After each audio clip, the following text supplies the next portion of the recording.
በስመ አብ ወወልድ ወመንፈስ ቅዱስ አሐዱ አምላክ አሜን። አቤቱ ቅዱስ ቅዱስ ተብለህ የምትመሰገን የአባቶቻችን አምላክ የእኛም አምላክ አምላካችን እግዚአብሔር ሆይ ጊዜና ሰዓቱን ጠብቀህ ለዚህ ሰዓትና ጊዜ ስላደረስከን እናመሰግንሃለን። አምላክን በድንግልና ጸንሳ በድንግልና የወለደች በቤታችን ቅድስት ድንግል ማርያም ስሟ የተመሰገነ ይሁን። እንደ ሻማ ቀልጠው ለዓለም ብርሃን የሆኑ ቅዱሳን ጻድቃን ሰማዕታት ደናግልና መነኮሳት እንደየክብራቸው እንደየጸጋቸው ስማቸው የተመሰገነ ይሁን። የቅዱሳን መላእክት ጥበቃ ከእኛ ጋር ይሁን። ውድ ኦርቶዶክሳውያን በሀገር ውስጥም ከሀገር ውጭም ያላችሁ እንደምን ከረማችሁ? እንደምን ከዚህ ሰዓት ደረሳችሁ? አሜን። አምላካችን አባታችን እግዚአብሔር ስሙ የተመሰገነ ይሁን። ኦርቶዶክሳውያን ዛሬ አራተኛው ሳምንት ላይ ነው ያለነው። እጅግ ይፈጥናል ጊዜው። እስኪ ወደ አስታውሱ፣ እስኪ ሲያለናችሁን እዩት። እስኪ ሁለት ሳምንት የጾምን ይመስለናል። እጅግ ጊዜው ይፈጥናል። የኔና የናንተ እድሜም እንዲሁ ይፈጥናል ማለት ነው። በእድሜያችን ግን ስራ ሰርተንበታል። የታመሙ ጠይቀናል። የታሰሩ አስፈትተናል። በተለይ በዚህ ጾም ለሰዎች ርኅሩህ ሆነናል። በጾማችን ወቅት ይቅር ብለናል። ያስቀየምናቸው ሰዎችን የይቅርታ ልብ አሳይተናቸዋል። እግዚአብሔር እንደሚመጣ አያችሁ። አብይ ጾም ከጀመር አራተኛ ሳምንታችን ነው። በህይወታችንም እንዲሁ እድሜያችን ይፈጥናል። እንዲህ መሆኑን ተረድተን ግን እናስተውል ይሆን? እንግዲህ ዛሬ አራተኛ ሳምንት እንደ ቅዱስ ያሬድ እንደ ሊቁ አጠራር መጻጉዕ ይባላል። ሙሉ ታሪኩን የምናገኘው በዮሐንስ ወንጌል ምዕራፍ 5 ከቁጥር 1 ላይ ነው። የዮሐንስ ወንጌል ምዕራፍ 5 ከቁጥር 1 ላይ እናገኘዋለን ሙሉ ታሪኩ። ታሪኩም እንዲህ ነው። በኢየሩሳሌም ቤተሳይዳ የምትባል አንዲት መጠመቂያ ቦታ ነበረች ይችላል የጌታችን የኢየሱስ ክርስቶስ ቅዱስ ቃል መጽሐፍ ቅዱስ። እና በዚህ ቦታ ላይ ቤተሳይዳዊ መጠመቂያ ቦታ ናት። ደዌ ያለባቸው በሽታ ያለባቸው ቀድመው የጌታ መልአክ በየዓመቱ ውሃውን ያናውጸዋል። ውሃውን ሲያናውጸው ቀርቦ የገባ ሰው ከደዌው ይፈወሳል። እንግዲህ እዛ ቦታ ላይ የሚቀመጡት ዓይናቸው የጠፋ ሰውነታቸው የቆሰለ እግራቸው መራመድ የማይችል ልምሾች እጅግ በሽተኞች ናቸው እዛ ቦታ ላይ የሚቀመጡት። ታዲያ ሰው ያላቸው ቀርመው ወደ መጠመቂያ ቦታ ስለሚያስገቧቸው ይድናሉ። ይሄ መጻጉዕ የሚባለው ሰው ግን ብዙ ዓመት ስለታመመ፣ በነገራችን ላይ መጻጉዕ የሚለው ስሙ አይደለም። እየቆየ ሲመጣ የበሽታው ጽናትን ሰዎች ሊገልጡ ደዌያም ሲሉት መጻጉዕ አሉት። ስሙ ሌላ ነው። ነገር ግን ሰዎች ምን እያሉ ይጠሩታል ካላችሁኝ፣ በዕብራይስጥ መጻጉዕ እያሉ ይናገራሉ። በሽተኛ ነው፣ ሰው የለውም። አልቤ ሰብ ይላል፣ ሰው የለኝም ይላል። እንዲህ እያለ ታዲያ ለ38 ዓመት በዛች በቤተሳይዳ በመጠመቂያዋ ደጃፍ ላይ ወርቆ ይኖር ነበር። ሰው የሌላቸውን የሚያይ የወደቁትን የሚያነሳ የኔና የናንተ አባት እግዚአብሔር ይቅር ባይ ዝንቱ ነዳይ ጸርሃ ወእግዚአብሔር ሰሞ፣ ዳዊት እንደተናገረ ችግረኛ ተጣራ እግዚአብሔርም ሰማው እንዳለ ዳዊት። የሰው ልጅ ሲጣራ፣ አዳም ሲጣራ የአዳምን ጩኸት ሰምቶ አዳምን ለማዳን የመጣው ጌታ ዓይን የሌለውን ዓይን ይሰጥ ነበር። ጆሮአቸው የማይሰማ ጆሮአቸው እንዲሰማ ያደርግ ነበር። ደዌ ሥጋ የለባቸውን በተአምራት ይፈውስ ነበር። ደዌ ነፍስ ያለባቸውን በትምህርቱ ይፈውስ ነበር።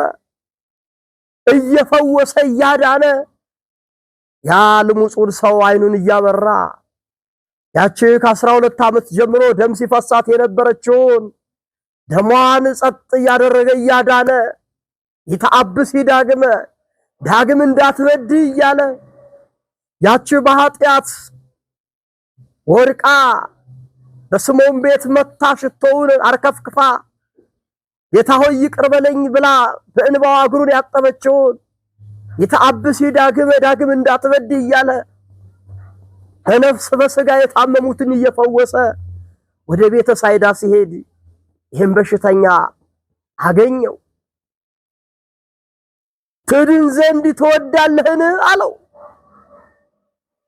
በሽተኛውም አዎ ጌታ ሆይ መዳን እፈልጋለሁ። የኛ ጌታ አስፈቅዶ ነው። አዳምን ነፃ ፈቃድ ሰጥቶ ነው ሰው አድርጎ የፈጠረው። ዕፀ በለስን እንዳትበላ ከበላህ የሞት ሞት ትሞታለህ። እንዳትበላ ብቻ አይደለም ክፉና ደጉንም ታውቃለህ። ነገር ግን ነፃ ፈቃድ አይምሮን ሰጥቶ ነው።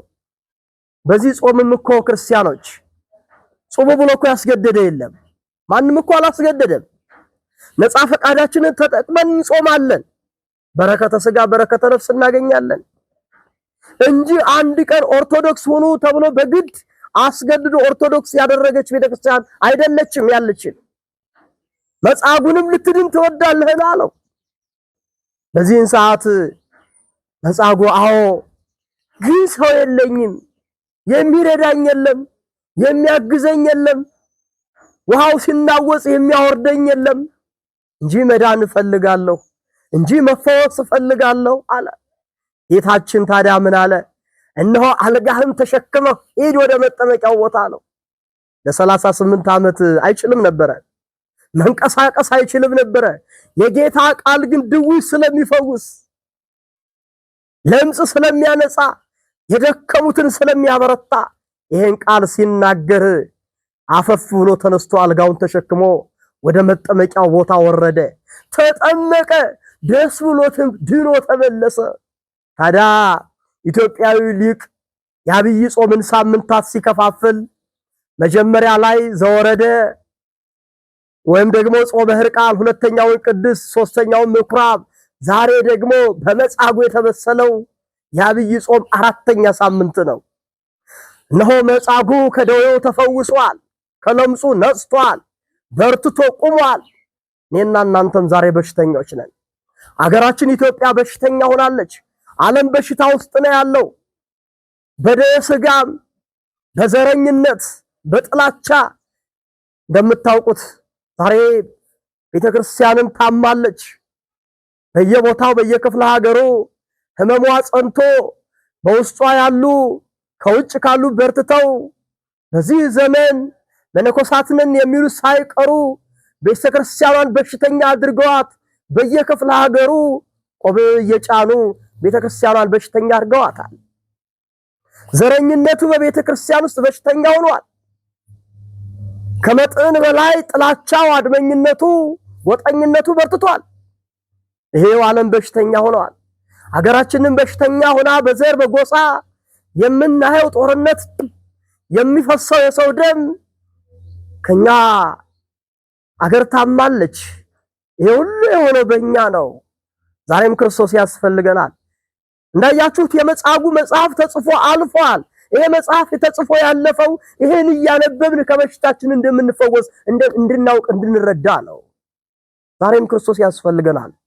እሱ ሲመጣ ከተማው ሰላም ይሆናል። የዚህ ዓለም መሪዎች ሱፍ ለብሰዋል፣ የሰላም ምልክት ነው፣ ግን ሰላም ሊያመጡ አይችሉም። የሰላሙ አለቃ ኢየሱስ ክርስቶስ ነው። ክርስቶስ ግን ሲመጣ መጻጉዕ ከደዌው ተፈወሰ። ዓለም ታሟል። አንዱ ካንዱ የጦርነት አንዱ ካንዱ የመሳሪያ እብልጥ ተያይዟል። በየዓለም በየስርቻው አሁን በዚህ ደቂቃ ሳይቀር ንጹህ የሆነው ንግበር ሰብአ በአርአያነ ወበአምሳሊነ ሰውን በአርአያችንና በአምሳላችን እንፍጠር ብለው ሥላሴ የፈጠሩት ፍጥረት በየቦታው ደሙ ይፈሳል እንደ ውሃ። ለምን ካላችሁኝ ዓለም ታሟል። የታመመው ሰው ከእግዚአብሔር መንግስት ስለራቀ ነው። ረስተነዋል፣ እግዚአብሔርን ርቀናል። ሀልዎቱን ረስተነዋል። ሰው ማለት ፍጹም የእግዚአብሔር ቤተ መቅደስ ነው። ሁለተኛ ቆሮንቶስ ምዕራፍ 6 ላይ ስትመለከቱ አንተ ሕያው የእግዚአብሔር መቅደስ ነህ ይላል። እኔና እናንተ ሕያው የእግዚአብሔር ቤተ መቅደሶች ነን። ስለዚህ ክርስቶስ ያስፈልገናል። እሱ ሲመጣ ከደዌያችን እንፈወሳለን፣ ከኃጢአታችን እንነጻለን። ጌታ ሆይ ና እንበለው ይመጣል እሱ። ራዕየ ዮሐንስ ምዕራፍ 22 ላይ ስትመለከቱ ጌታ እንዲህ ይላል፣ ሌባው ይስረቅ፣ ወንበዴው ይቀማ፣ አመፀኛው ያምፅ፣ ነፍሰ ገዳዩ ይግደል፣ እኔ በቶሎ እመጣለሁ ይላል። የኔና የናንተ ጌታ ይመጣል። ዛሬ አመፀኞች ሲገሉ የማያይ ይመስላችኋል? ያያል እግዚአብሔር። ድሃዎች ሲያለቅሱ፣ ቤታቸው ሲፈርስ፣ በረሃብ ሲሰቃዩ ጌታ ይመጣል፣ ያያል። በቶሎ እመጣለሁ ነው ያለው። ለእያንዳንዱ ግን ዋጋ ከፍላለሁ። ክርስቶስ ይመጣል። ሊዘገይ ይችላል። እንደምታስታውቁት 38 ዓመት ነው ባልጋ ቁራኛ የነበረው መጻጉዕ። ነገር ግን ከ38 ዓመት በኋላ ግን ጊዜው ሲደርስ ይመጣል እግዚአብሔር። ተስፋ አትቁረጡ፣ ተረጋጉ፣ ጽኑ፣ አይዟችሁ፣ በርቱ። አሁን በስቃይ ያላችሁ፣ አሁን በመከራ ያላችሁ ወገኖቻችን በርቱ። ክርስቶስ ይመጣል። እውነተኛው ዳኛ ክርስቶስ ብቻ ነው። ዓለም ትዋሻለች። የዚህ ዓለም መሪዎች ሰዎችን ዋሻለን። ክርስቶስ ግን ትክክል ነው፣ ይመጣል።